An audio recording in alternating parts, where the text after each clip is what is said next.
Il y a peu, un dimanche matin, je partis tôt de chez moi, mu par l'envie irrépressible de marcher.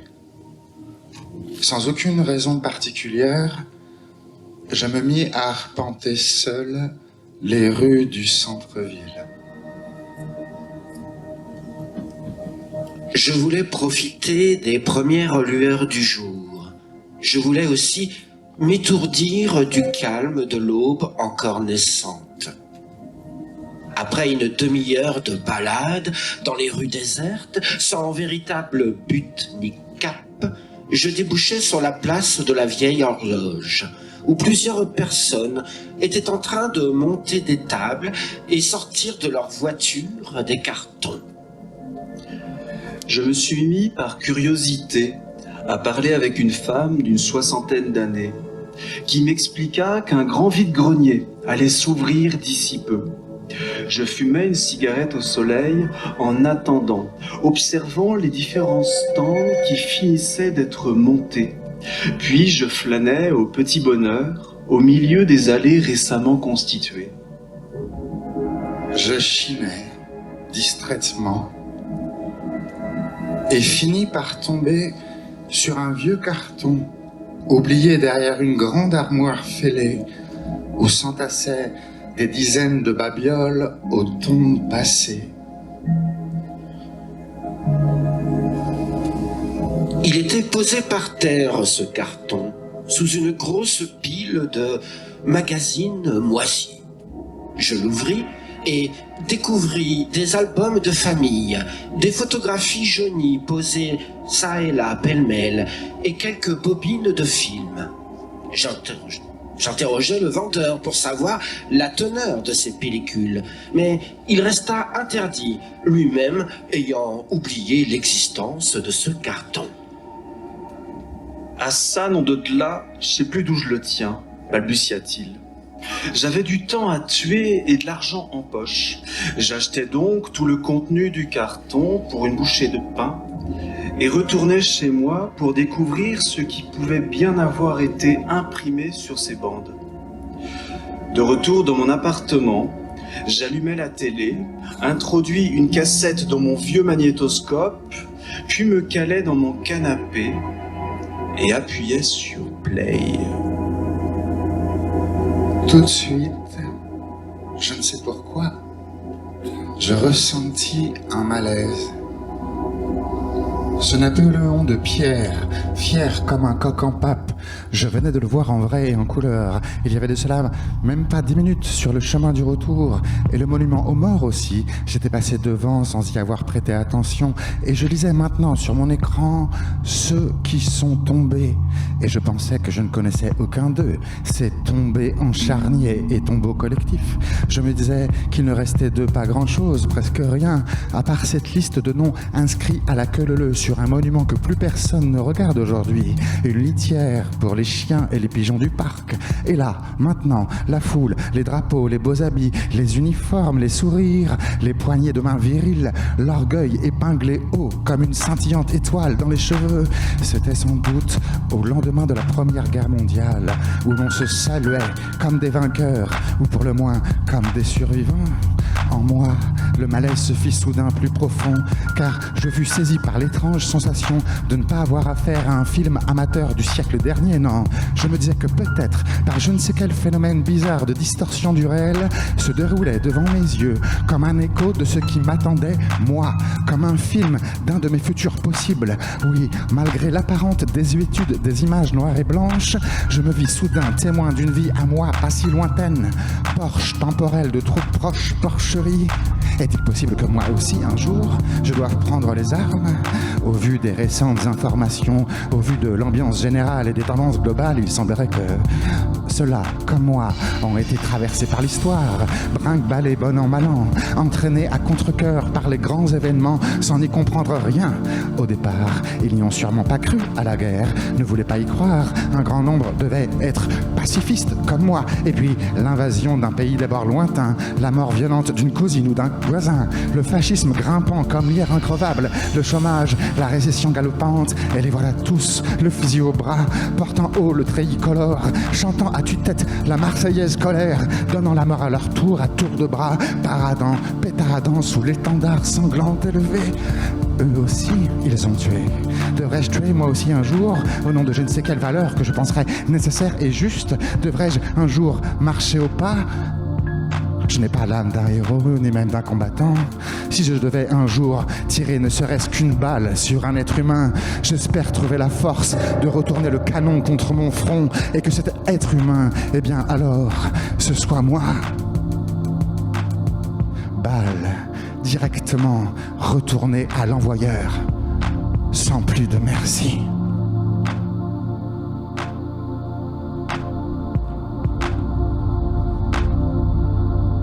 Fond noir. La bobine continue de défiler sur mon écran. Dans une petite rue, arpente une fanfare toute de blanche vêtue. Des drapeaux tricolores passent sous les fenêtres. La déambulation annonce apparemment la fête. Est-ce une Lucette qui traverse la rue sous l'objectif de la caméra nippée dans sa robe fleurie? Lucette, je le sais, elle est intemporelle. Comme des clairons et des trompettes, elle trombonne dans mes souvenirs. Mon cœur bat toujours le tambour pour elle. Moi, je ne suis pas sportif. Le short, même rouge, ne me rend pas grâce. La jeunesse au pas, c'est peut-être bien encore une réminiscence du futur qui avance dans le bruit tonitruant d'un défilé comme une propagande d'un service national universel. National universel. Voilà encore un groupe nominal antinomique. Malaise, toujours. Pas de sourire arboré sur leur jeune visage. Quand le tracto-train teuf-teuf en zigzagant une lueur d'espoir, un souvenir de ma propre jeunesse éclaire un peu mes pensées. Les petits au chapeau pointu, l'enfance, les jeunes, l'espoir. Récemment, on leur a volé beaucoup. Sous le sourire des bérets fumants, ce n'est pas le bedeau, mais le père, le curé photographe de bon air, l'appareil qui pend dans l'air. Il y a du monde dans le bourg, en tenue du dimanche. On dirait que la foule respecte un silence. Est-ce vraiment la fête? Est-ce un joli dimanche? On dirait que ça commémore plus que cela ne célèbre. Ni tout à fait la mort, ni tout à fait le tort. Pas vraiment la fête. J'hésite dans mon canapé à poétiser cette France. J'ai l'image et pas le son. Moi j'ai peur des « c'était mieux avant », des « on ne peut plus rien dire ». L'image et pas le son. Heureusement, il y a les saluts des enfants, la main en avant qui balance. C'est déjà mon présent. Dire bonjour, c'est, j'espère, mon avenir. Et ça recommence. Le défilement blanc des tenues d'apparence, l'apparat et la connivence. Les femmes derrière, les petites filles qui avancent. C'est monochrome, c'est blanc, mais rien ne subjugue. Quand même, ce cycliste, il a l'air rigolo. Et la fanfare qui s'efface.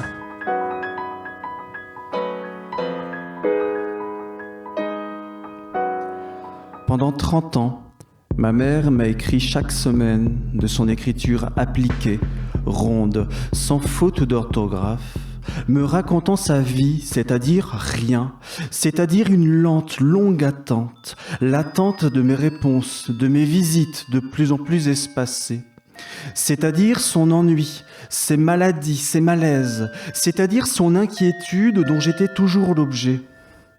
Dans quelles circonstances me téléphona-t-elle pour la première fois ?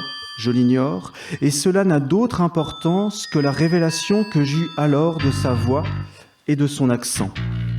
Je n'avais jamais su auparavant que ma mère parlait avec cet accent traînant de l'Ouest, cet accent paysan qui fait la voix grasse, comme imprégné de terre humide. Lorsque je la vis aussitôt après, lorsqu'elle me parla de visu, l'accent n'y était plus. Nous avions, je le remarquais, les mêmes tonalités, et cette manière à la fois populaire et désuète de former des phrases trop appliquées, trop livresques. Comment diable avais-je donc pu entendre cette voix paysanne au téléphone? Fantasme. Mais le même jour, je rencontrai un ami qui me dit « J'ai téléphoné chez toi. Qui était cette bonne femme avec ce drôle d'accent qui m'a répondu ? Je croyais qu'il n'existait plus que des femmes de ménage espagnoles. Donc ma mère avait bien un accent. Mais cet accent que je connaissais depuis ma naissance, cet accent qui était celui de ma langue maternelle, je ne l'entendais pas lorsque je le voyais parler. Je ne l'entendais pas parce qu'il m'était naturel. Il ne m'apparaissait qu'à travers l'anonymat de l'écouteur téléphonique. Je ne voyais plus alors ma mère, je ne percevais que l'accent. Mais si je percevais cet accent vendéen que je connais bien, que je reconnais entre tous, si je le recevais comme une anomalie, c'est que moi-même je ne parlais plus avec cet accent. Où l'avais-je perdu? Quand? Pourquoi? Aucun souvenir. Michel Ragon, L'accent de ma mère, 1980. Du moment où je suis né jusqu'à mes 11 ans, je n'ai rien connu d'autre ou si peu que ce monde où l'accent de la terre irise le paysage sonore.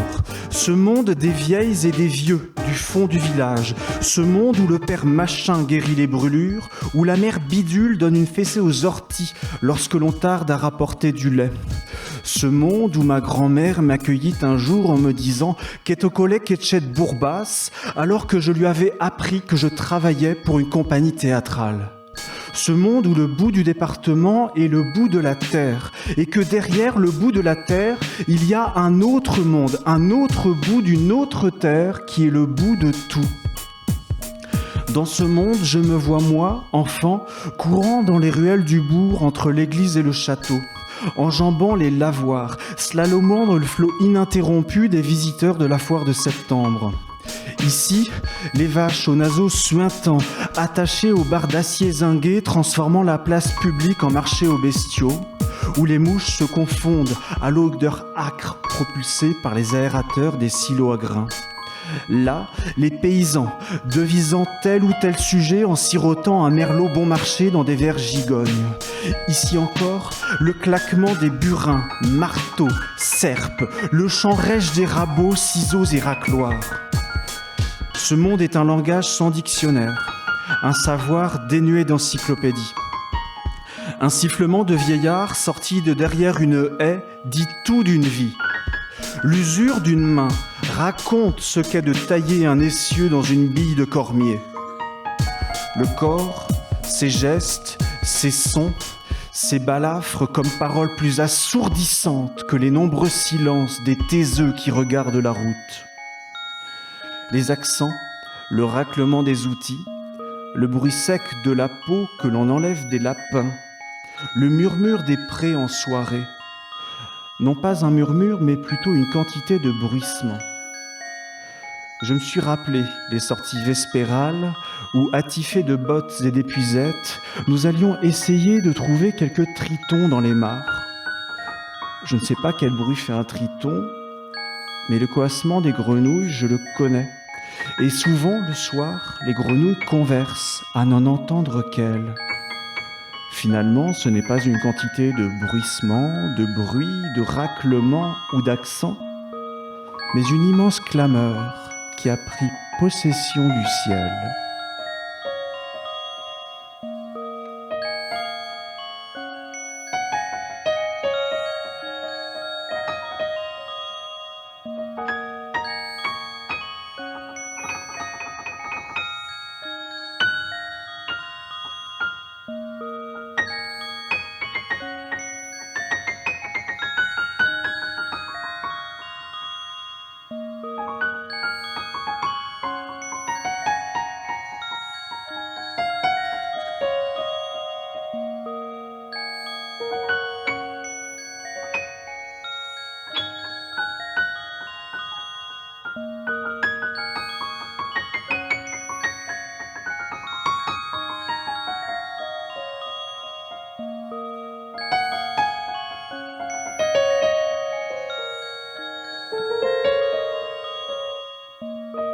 C'est quoi ça?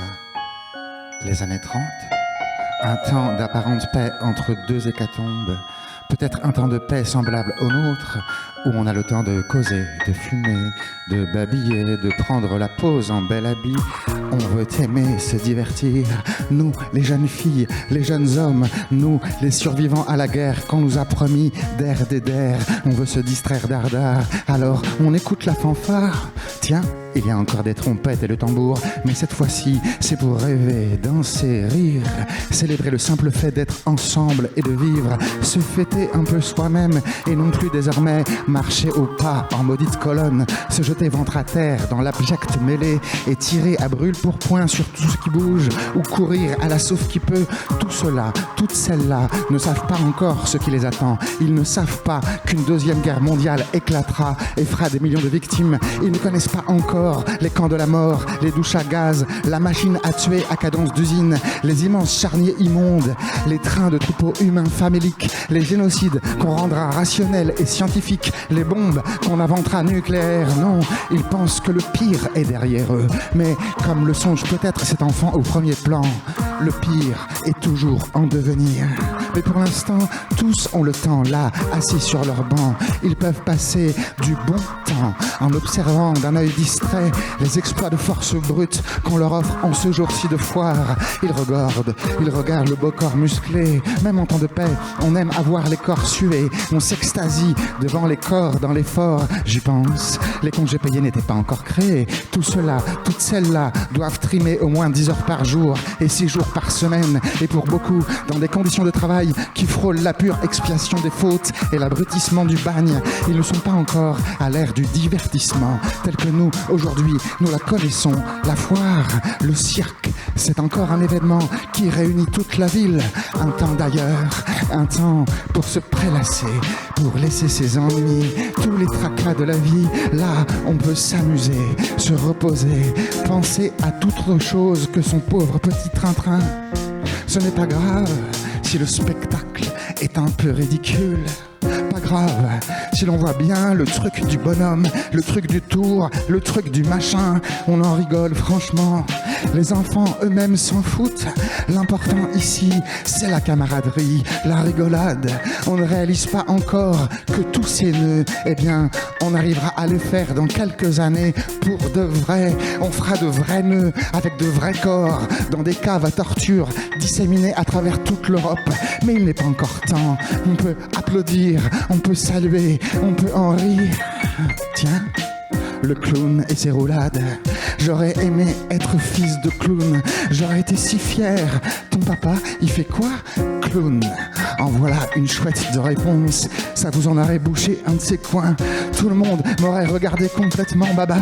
J'y pense, peut-être cet acrobate, dans quelques années, il fera des roulades d'une toute autre nature. Je le vois déjà figé en l'air, entre 2 mines et 2 tirs de mitraille. Il finira sa pirouette avec beaucoup moins d'éclat cette fois-là. La gueule cassée la première dans la boue. Ah, le clown encore.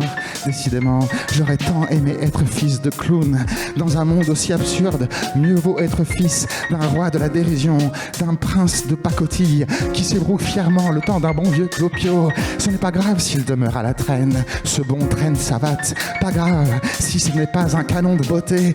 Il est inoffensif, lui. Il laisse les autres voler tous leurs sous. Il laisse le temps lui-même tourner, tourner, tourner en attendant son heure, qui est celle des vaincus, des humbles et des estropiés.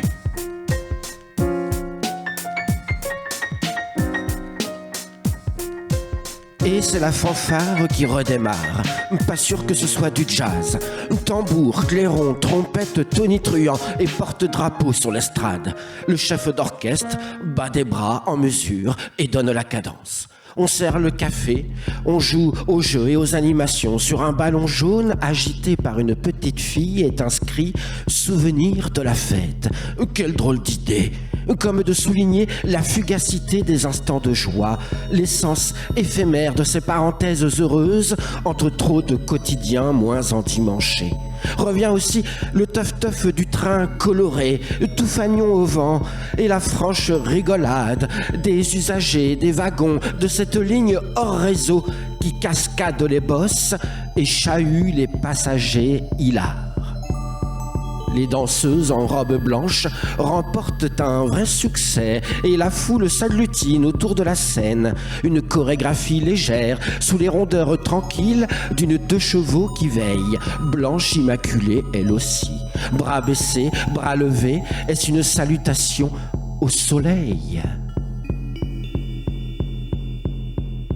La pêche à la ligne laisse dans l'herbe verte ses vestiges de papier journaux. Ça j'aime bien, ça me rappelle des souvenirs de kermesse. La grâce des danseuses qui tournent en jupette. Ah flûte, il pleut, ça gâche un peu la fête. Bérets et chapeaux sont de mise. À l'abri des baleines tendues sous la toile des parapluies. Mais sous le rayonnement végétal des bouquets de fleurs, on sirote le café fumant qui réchauffe. Et le curé qui fume et qui n'en rate pas une miette, paterne austère de son compère et salutations à la caméra. Vous serez tous absous, on ira tous au paradis. Chacun et chacune des paroissiens le savent. Ça fait la queue à la buvette ou au coin des tables pour se restaurer. Fichue journée, fichue sur la tête, et ce grand costume qui prend le plic-ploc de l'eau et qui se demande « C'est qui ces deux-là ? C'est peut-être qu'une averse. Après tout, personne n'est en sucre et rien ne s'efface. » Ni les charges cavalières des hommes, et ni le légitime répondant des femmes, ni les cheveux mouillés sur le sourire des enfants qui se poilent sous la rouge et blanche encore au ras de leur ombrelle, ni les traces de pas de ceux qui quittent prématurément les festivités, les couples et les familles, ni celles de ceux qui s'acoquinent dans les coins pour peut-être aller boire un coup caché sous la capette. Le bal continue, et on dirait, aux ceintures rouges, une danse basque. La bobine qui tourne, le ronron de la machine, et moi sur mon canapé, qui regarde ces images d'un temps, si ce n'est révolu, tout du moins passé. Par la fenêtre de chez moi aussi, je vois la pluie perler. Est-elle plus chaude qu'à l'hiver, et annonce-t-elle l'été? L'automne est long cette année. Ce n'est pas un reportage, c'est le témoignage d'un instant T. En ça, je comprends sa valeur, mais ce n'est sans doute pas si vieux. À nouveau, plus ou moins cette sensation curieuse, pas vraiment du malaise, mais non plus du bonaise ou l'aisance. Il y a des visions du futur au relent muet, des images du passé. C'est mes yeux qui ne discernent ni de sourire, ni de réelle euphorie. C'est presque sérieux, presque jugeant. Peut-être est-ce trop sourd? Mon regard un peu triste, le réel anxiogène, l'actualité ternit ma couronne de poète. Quand la rouille grimpe, on frotte. J'ai peur. L'histoire à l'envers ne nous fait faire que piétiner sur le grand ruban du temps. Je ne souhaite pas qu'on recule. Rien, jamais sur la scène n'est mixte et mélangé. Ou des femmes et uniquement, ou des acrobatiques pyramides d'hommes et uniquement. Et nous, quelles images allons-nous laisser sur nos futures archives? Disons mieux, sur nos archives du futur.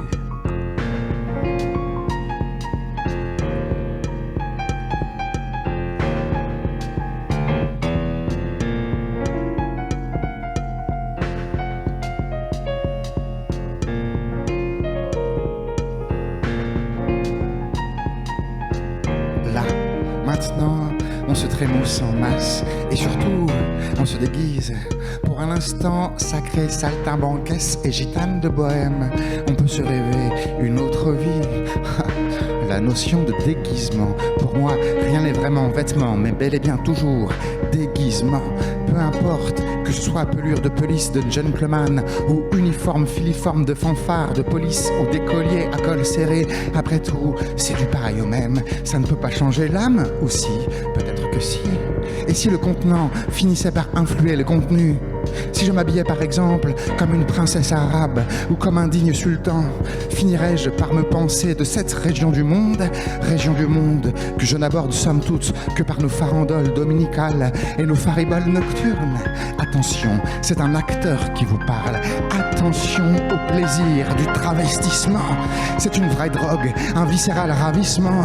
Grisé d'être grimé, on peut finir par vouloir tout jouer, par voir tout comme un jeu, par vouloir se donner tous les rôles, même les mauvais. D'ailleurs, en ce jour-ci, des jeunes gens ont joué peut-être le vrai jeu de l'amour, malgré les coups de bâton et les grimaces. Peut-être ont-ils trouvé le chemin du cœur, celui sincère où l'on tombe le masque, où l'on se montre sous son vrai jour, nu, sincère, muet de peur, ému d'excitation, loin de tous les matamores m'as-tu vu.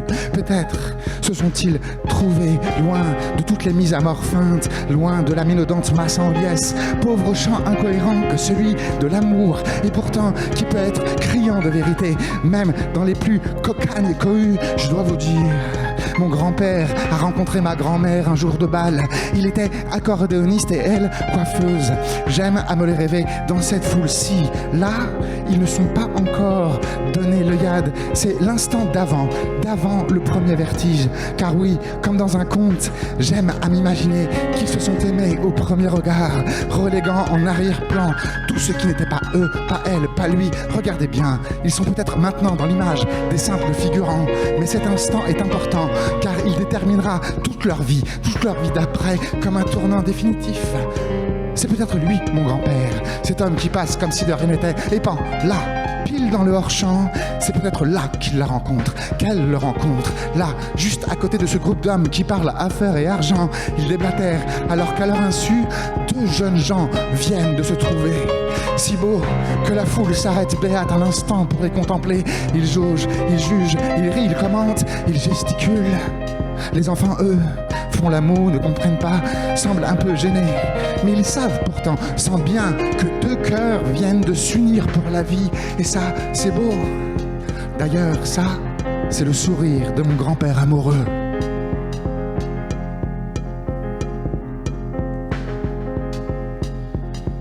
Le territoire en cette période, c'est une cocagne, un Far West, un espace de vie où l'on construit sa maison au milieu d'un grand champ, où l'on cultive des artichauts, des tulipes et des haricots dans des terres sablonneuses au bord de la route.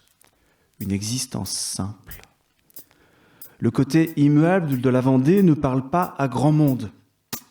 Il y a des lieux où la religion guide le quotidien, des endroits où l'on bouffe des curés lors des banquets républicains. La vie se dénoue, se dilue dans le temps long, puis un jour il y a la mort qui clôt cette lente marche. Puis un jour on a construit une départementale et un supermarché. Et la lente marche aussi n'en est plus une. Et ce qui suspend tout, le feu de la Saint-Jean, le lancer de Bouza, les jeux maraîchins, la fête de la sardine, le concours de gobage d'huîtres, les battages, la fête de la fraissure, la journée du sanglier, le moise-bat de crosse. On arrive le dimanche à bord de la Renault 21, après la sieste à la maison ou avec une glacière chargée de sandwichs œufs maillot dans le coffre. Le parking est un pré constellé de mottes et de trous. L'herbe est grillée, c'est l'été. On a envie de jouer mais on reste derrière la barrière. On insiste pour ne pas partir, comme pour retarder le rythme de la rentrée qu'il faut reprendre.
de façon certaine, ici on fait n'importe quoi, car on se fiche de savoir si cette tradition vaut mieux qu'un défilé militaire établi dans les limbes de l'humanité.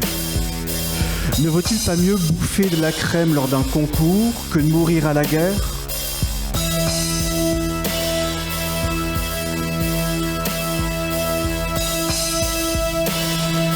Et si l'important était de se dire que ce qui est irrationnel laisse aussi des traces pour plus tard, que la société se fonde sur les instants sérieux, sur ceux qui le sont moins, et sur les autres, où il ne se passe rien de plus que la routine.